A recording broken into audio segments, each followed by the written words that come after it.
Hello, నేను miss రావు. జగన్మోహన్ రెడ్డితో అంటకాగినటువంటి వాళ్ళు, జగన్మోహన్ రెడ్డికి వీర విధేయులుగా వ్యవహరించినటువంటి వాళ్ళు ఒక్కొక్కళ్ళుగా వెళ్ళిపోతూ ఉన్నారు. అలాంటి వాళ్ళల్లో ఇప్పుడు అసెంబ్లీ సెక్రటరీ జనరల్ రామాచార్యులు ఒకరు. ఆయన కూడా వెళ్ళిపోయారు రాజీనామా చేసి. ఆ వెళ్ళేటప్పుడు కూడా విధేయతను ప్రదర్శించడమే రామాచార్యుల యొక్క గొప్పతనంగా వైఎస్ఆర్ కాంగ్రెస్ పార్టీ భావిస్తుంది. వాస్తవంగా స్పీకర్గా ఉన్నటువంటి అయ్యన్న పాత్రుడికి ఆయన రాజీనామా లెటర్ను అందజేయాలి. కానీ మండల్ చైర్మన్గా ఉన్నటువంటి మోషేరాజుకి ఇచ్చి వెళ్ళిపోయారు రామాచార్యులు. సో ఆయన రాజీనామా చేసి వెళ్తూ కూడా జగన్మోహన్ రెడ్డి విధేయతను ప్రదర్శించారు రామాచార్యులు. అసలు ఇంతకీ ఈ రామాచార్యులు ఎవరు? ఈయన ఎందుకు ఇప్పుడు రిజైన్ చేసి అసెంబ్లీ సెక్రటరీ జనరల్కి వెళ్ళిపోయారు అనే దాని మీద మనం విశ్లేషణ చేసుకుందాం. దానికంటే ముందు ఆయన ప్రొఫైల్ ఏంటి, ఆయన పుట్టుపూర్వోత్తరాలు ఏంటి అనేది ఒకసారి పరిశీలిద్దాం. Ramacharyulu assembly secretary general. సాధారణంగా అసెంబ్లీకి సెక్రటరీ జనరల్ అనేవాళ్ళు ఉండరు, ఓన్లీ సెక్రటరీ మాత్రమే ఉంటారు, అసెంబ్లీ సెక్రటరీ మాత్రమే ఉంటారు. ఉమ్మడి ఆంధ్రప్రదేశ్లోనే కాదు, భారతదేశంలో ఉండేటువంటి ఏ రాష్ట్రంలో కూడా అసెంబ్లీకి సెక్రటరీ మాత్రమే ఉంటారు. కానీ జగన్మోహన్ రెడ్డి సెక్రటరీ జనరల్ని క్రియేట్ చేశారు. క్రియేట్ చేసి రామాచార్యులని ఢిల్లీ నుంచి తీసుకొచ్చి ఒక వినూత్నమైనటువంటి పదవిని క్రియేట్ చేసి జగన్మోహన్ రెడ్డి ఆయనకి అప్పచెప్పారు.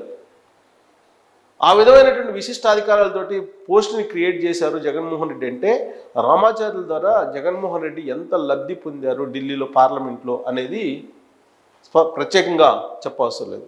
సో రామాచార్యులు విద్యార్హతలు ఎంఏ, ఎల్ఎల్బి, పిహెచ్డి. చదువు పరంగా ఉన్నత విద్యను అభ్యసించారు రామాచార్యులు. ఎంఏ, ఎల్ఎల్బి, పిహెచ్డి, అద్భుతమైనటువంటి ఉన్నత విద్య. 1983లో రాజ్యసభ సెక్రటరియట్లో ఉద్యోగం సంపాదించారు. సో రాజ్యసభ సెక్రటరియట్లో 83లో ఆయన ఉద్యోగం సంపాదించి అప్పటి నుంచి అక్కడే జాబ్ చేస్తూ వచ్చారు. 2018లో ఆయనకి రాజ్యసభ సెక్రటరీగా ప్రమోషన్ వచ్చింది. ఆయన మామూలు ఉద్యోగం నుంచి ఆయన సెక్రటరీ అయ్యారు. రాజ్యసభ సెక్రటరీగా ప్రమోషన్ 2018లో వచ్చింది ఆయనకి. 2021లో రాజ్యసభ సెక్రటరీ జనరల్గా నియామకం అయింది. జనరల్గా పార్లమెంట్లో మాత్రమే సెక్రటరీ జనరల్ అనేటువంటి పదవి ఉంటుంది.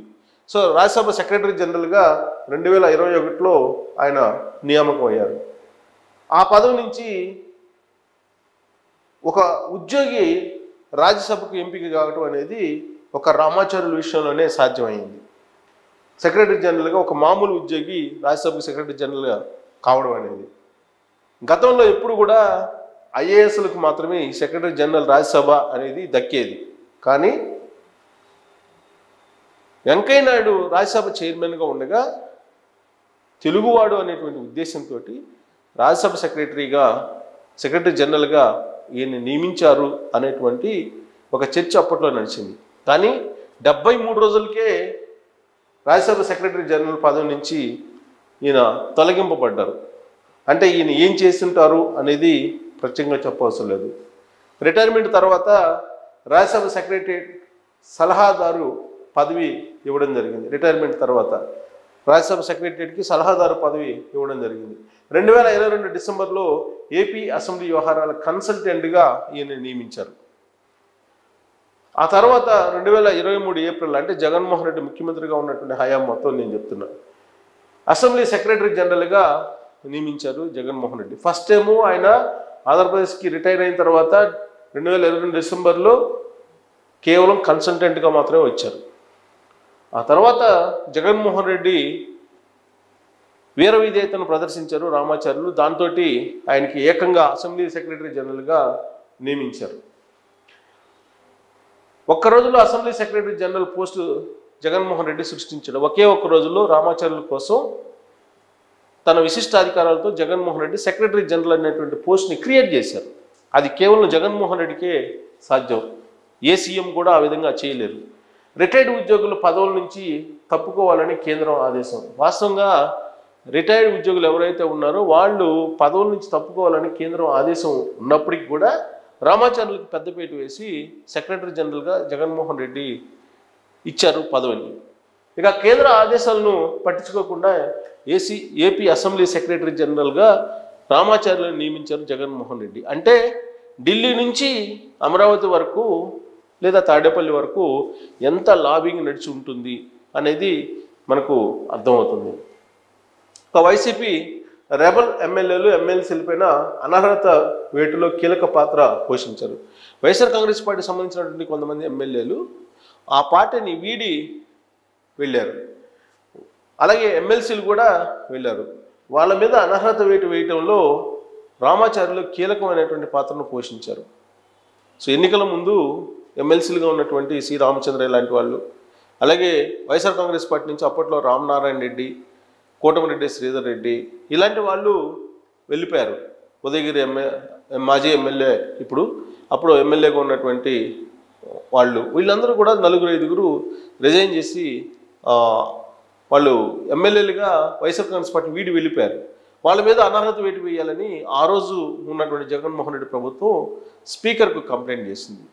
దాన్ని పరిశీలించిన తర్వాత అసెంబ్లీ సెక్రటరీ జనరల్ ఇచ్చినటువంటి సూచన మేరకు స్పీకర్గా ఉన్నటువంటి తమ్మినేని సీతారాం వాళ్ళ మీద అనర్హత వేటు వేయటం జరిగింది.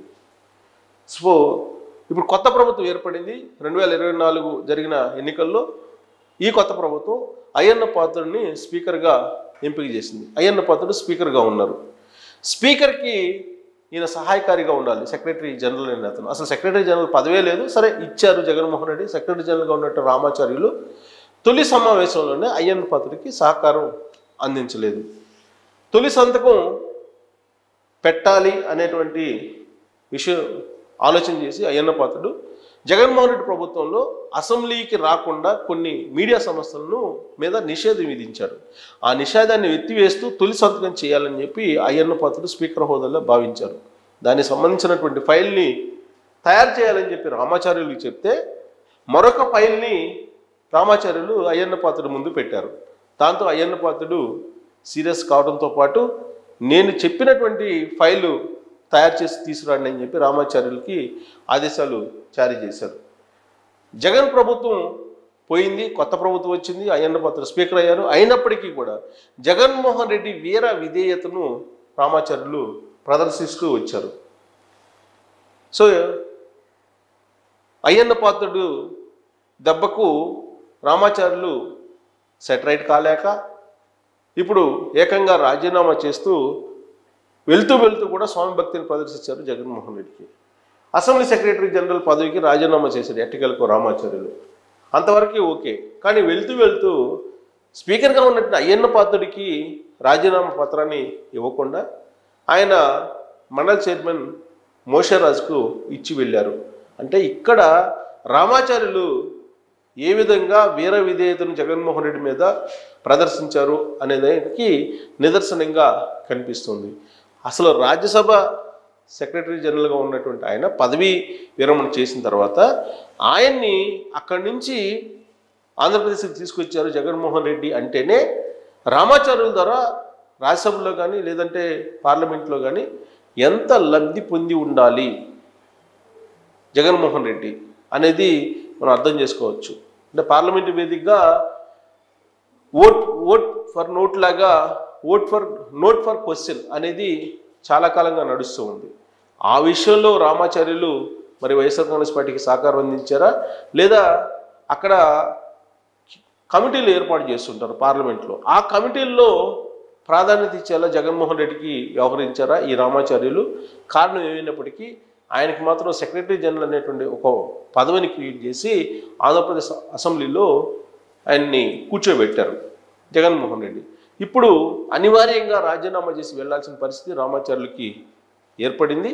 సో రామాచార్యుల్ని పంపించడానికి కూడా చంద్రబాబు నాయుడు 1-4 సార్లు ఆలోచించి నిర్ణయం తీసుకున్నారు. రామాచార్యులు రాజీనామా చేసి స్పీకర్కి ఇవ్వాలి వాస్తవంగా. దానికి విరుద్ధంగా వ్యవహరిస్తూ జగన్మోహన్ రెడ్డి పట్ల స్వామిభక్తిని ప్రదర్శించినటువంటి రామాచార్యులకి జగన్మోహన్ రెడ్డి భవిష్యత్తులో మరి ఎలాంటి పదవులను లేదంటే ఎలాంటి హోదాలను లేదంటే ప్రైవేటుగా ఎలాంటి సహాయ సహకారాలు అందజేస్తారో మీరు కూడా మీ కామెంట్ రూపంలో తెలియజేయచ్చు. Thank you very much.